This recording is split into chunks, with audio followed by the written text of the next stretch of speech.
Hello and welcome to the channel. My name is Matt and welcome to Need for Speed Unbound. Today, it's a very sad day.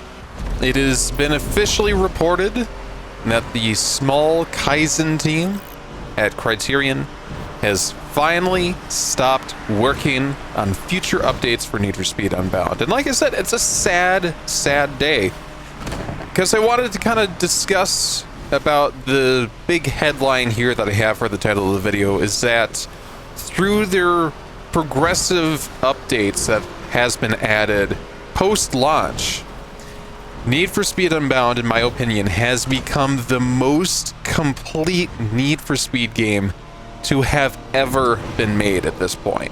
So let's start with the basics. Need for Speed has been known to be a franchise that had an annual release schedule. And when we take a step back and take a look at that from current standards, that's kind of crazy. Because every November, you could expect to see a brand new Need for Speed game on the shelves that you could pick up and play and enjoy. And given today's release schedule of games, I'm astounded that that had happened for so long. But around 2010, 2011, it made sense that Need for Speed would go to kind of like a biannual release. Every other year you'd get a Need for Speed game. And during that entire time, even during the biannual releases, the game would be printed on a disc, and that would be kind of it. At that point into the 2010s, we might have seen like a content patch or mainly just bug fixes post-release, but for all intents and purposes, it was pretty much done on launch day. Then we get to Need for Speed Heat, and this one was an interesting one because it was released in November 2019, and there, for the first time, was actually planned like a major post-launch update known as the Black Market. And there's going to be so much more added to it than what actually turned out, because right around the corner in March of 2020, we had the pandemic. And originally this update was going to be planned for June, and it's going to include a lot of new cars and a lot of game mode updates with the Black Market system. But it did eventually come out in June, but the majority of the update was severely reduced to a size that was just barely worthwhile, and at that point the game was easily dead.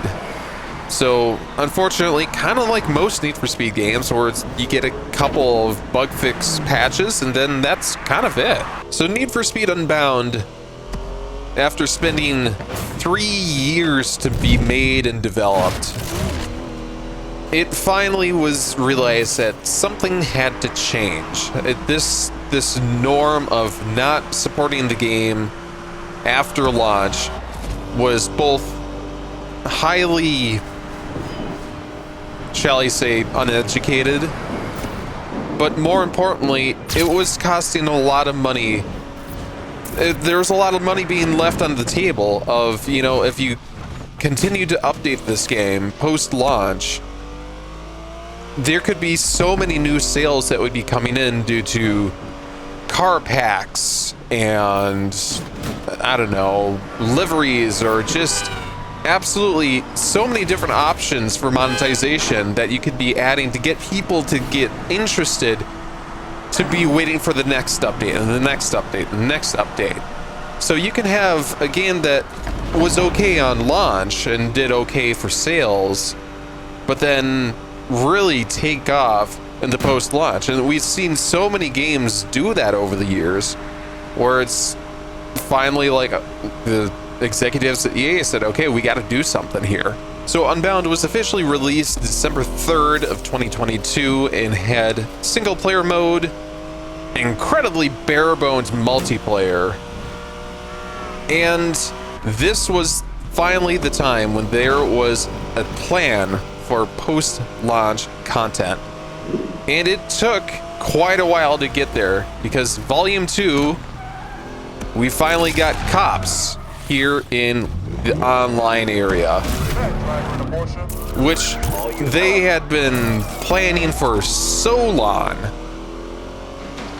And they had been teasing it forever. It was just like, I couldn't believe it, because for the first time, we have a major significant post-launch update that included cops. Like, they were in the single player mode. Why weren't they here in the multiplayer mode? Because they're in the multiplayer mode in Need for Speed Heat. But I digress. So Volume 2 was in March of 2022. So again, that was awesome to see finally something, a post-launch content update. So in June of 2023, we finally get yet another content patch. It is Volume 3 for Unbound, and this was absolutely mental because again, at this point, this is the first time that we had, well, 2 major content updates post-launch, and we have a new game mode for the online area. At this point, it was very obvious that there are some new plans for more content to be added, and all of it was going to be multiplayer based, which is, I wasn't necessarily on board with it because I was mainly a single player person and I just never really played much of multiplayer modes of pretty much anything, really. So then when they said, okay, we're going to add Linkups to Lakeshore Online, I'm like, okay. And this was crazy to me, because this was taking inspiration from so many different, so many different, like, live service games of, like, here, go to this particular area and complete certain, like, quests almost, and certain tasks. And it involves pretty much everybody in the map if need be, and this location kind of changes. But no, it was just super crazy to have this new thing that was added, and originally I wasn't on board with it, but it turned out to be a lot of fun, and I was really surprised about how much I was telling my friends about this, where it's like, oh, you gotta buy Need for Speed Unbound because they've got this link up multiplayer mode, and it actually did convert to a couple of sales. So already this strategy of post-launch content updates was starting to show off. It was starting to make more sales for EA, so I think at this point they're like, okay, we're on to something here. Volume 4 was released in August of 2023 and included kind of a lot of interesting things. So Unbound brought to the forefront this idea of a playlist. So I noticed this was kind of a struggle, where you would do an event, you'd like take so much time to get people together, and then you'd start an event, you do the race, and it's over in like 4 minutes. And then you got to go find another event, and then you got to invite everybody, and then you got to start over, and then it's just a big kind of headache. Heat, and more or less since the beginning, since its inception and its release, had the idea of the playlist system. So you get together, you do a couple, 3 races, and then, well, that's your event list. And when that was introduced in the multiplayer, it made more sense because you get a group of people together and you would spend 12 minutes or thereabouts over the course of 3 races. And to me, again, that would make more sense. So then the Gauntlet playlist came out, where it is a brand new type of race where you are just up against incredibly, well, maybe not incredibly difficult cops, but definitely a higher intensity of cops than most normal races. And that's kind of the thing, is you're trying to just survive. And that, I thought, was pretty neat. So already Unbound had shown that over the course of 3 to 4 content updates, that they're willing to try some new things and really kind of go above and beyond and really start thinking outside of the box. But in a weird way, this was still kind of like a returning to form, because a lot of people know Need for Speed for their massive cops. So this would kind of be thinking back to Need for Speed Hot Pursuit 2 and then Need for Speed Need for Speed Most Wanted. Just these games that are known for just crazy police. And it was great to have that back in the multiplayer world in Lakeshore Online. Of course, the update also included some new cars, ideally McLaren F1, the new Lamborghini Countach, special custom Lotus Exige.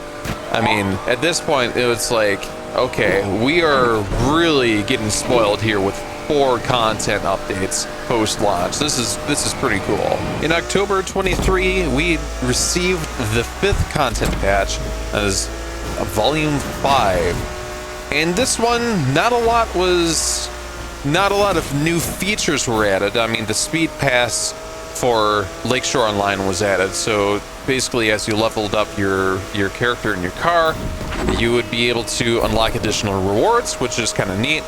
Additional link-up locations were added. A whole host of new cars were added. And it just kind of seemed at this point that this was the end. And at that point, I really did not have anything to complain about. It was like we had a whole year of content patches that were added post-launch. It had expounded the game already massively, and I couldn't have been happier. Already at that point, I was debating about making this video. And at that point, from there, what else did we hear? Nothing. Then some rumors started to circulate that Criterion had invited a bunch of influencers and Need for Speed fans to their headquarters and said, hey, what do you want from Need for Speed for the future? And we were just sitting there going, all right, so this is just them talking about future Need for Speed games. It's pretty typical at this point, where it's just like, okay, so now we're in the design phase of a new Need for Speed game. What do you guys and what of your respective communities want? And then again, for a while, nothing. And then all hell broke loose on February 20th, 2024, when the silence was broken, and that there was yet another content patch coming to Need for Speed Unbound. And I was absolutely astounded when I heard this news, because apparently one of the things that was discussed with all the influencers and all those people was that they thought the base of Unbound was a good game and it just needed more long-term support, which was absolutely true. It needed it. And at that point, when the update was announced, the update mainly included a brand new game mode, again for the online, Lakeshore Online, and that was the head-to-head playlists. So if you wanted to just skip out on driving to an event in online and then waiting for people to show up and then getting done with, you know, a couple of races and having to do, you know, go to another event set and drive over there and then wait for everybody to show up again.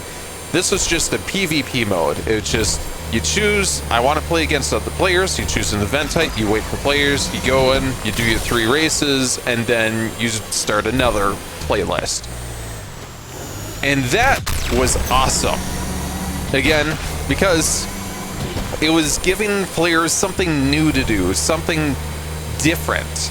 The whole idea of playlists was already new, but to have a mode dedicated to them and a mode dedicated to just hopping in and going straight to races, it kind of felt, in a weird way, a return to form where it's based on, instead of having a Need for Speed based around open world, it had taken that open world map and then segmented it up into the races that we normally used and played on, but made that the game mode, which again was Need for Speed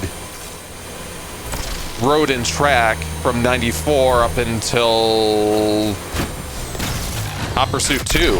And that was that closed course idea of Need for Speed. So again, awesome. It's just new game modes, new ideas, new ways to play. And the game was still being supported. Again, that was awesome. So in May 24, we received the Drift and Drag update, which, as the name suggests, included drag events and drift events. And drag we hadn't seen since Underground 2.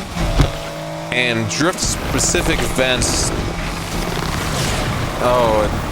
not as long as Underground 2, but definitely a long time since we had official drift events. And it was interesting because since the launch of the game, there were drag tires and there were drift tires, but they were severely underutilized. So to actually have events that use them was great. And as you can see here, I'm not even bothering to use my wheel because, as you can tell, the driving has been all over the place and just kind of bad. I'm a better driver than that. It's just with the wheel, it's kind of weirdly sensitive. And yeah, I don't know. Drift Pro tires was added, and it made it feel like your car is on lunch trays if it's a rear-wheel drive car. And that is kind of fun, where it's just the back end is zero grip. They can do these just long and elegant drifts. I mean, let's try that again here. And it doesn't take much. It really doesn't. You can get these awesome drifts like that going. So it's just, this was a great update. And should I say, with all these post-launch updates at this point, announced with Volume 6, there would be car packs added that you could buy for DLC. I did make a rant video about it where I aired my frustration, but in a weird way, I was kind of okay with it because it was giving Need for Speed or Criterion or EA more money, so it kind of let the executives know, okay, if you do this, people like it and will keep funding and supporting the franchise. If you just sell the game with no DLC, people are going to be like, oh, okay, whatever. But if you sell DLC and car packs and, you know, fast track packs and this, that, the other thing, you're going to get money for it. And people kind of liked it. Some people did, not everybody. But Volume 7 with the Drift and Drag, not as massive of an update as we've seen previously, but definitely really cool. Really nice to see Drift and Drag events re-added to the Need for Speed franchise. Volume 8 was released in August of 2024, and this one was kind of teased for a while. It's the idea that we're returning to form with Need for Speed Hot Pursuit.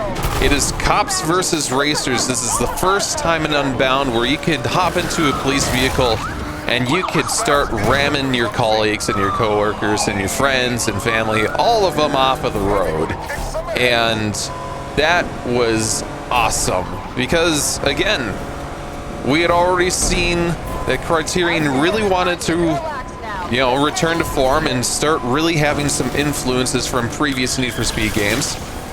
And what more of an influence could you have than getting in a police car and just destroying your friends? And that was definitely something that we had only seen mainly in Need for Speed Hot Pursuit 2010 and like Need for Speed Hot Pursuit 2 with the Year of the Cop mode all the way back in like 2001, 2002.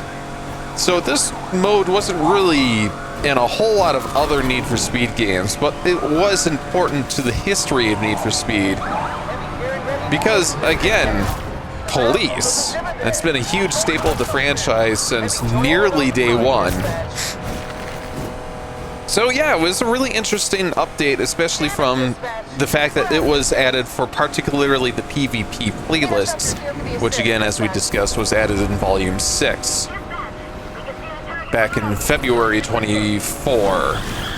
And here we are, we're losing out. Oh boy. Control, heavy is here. You can relax now.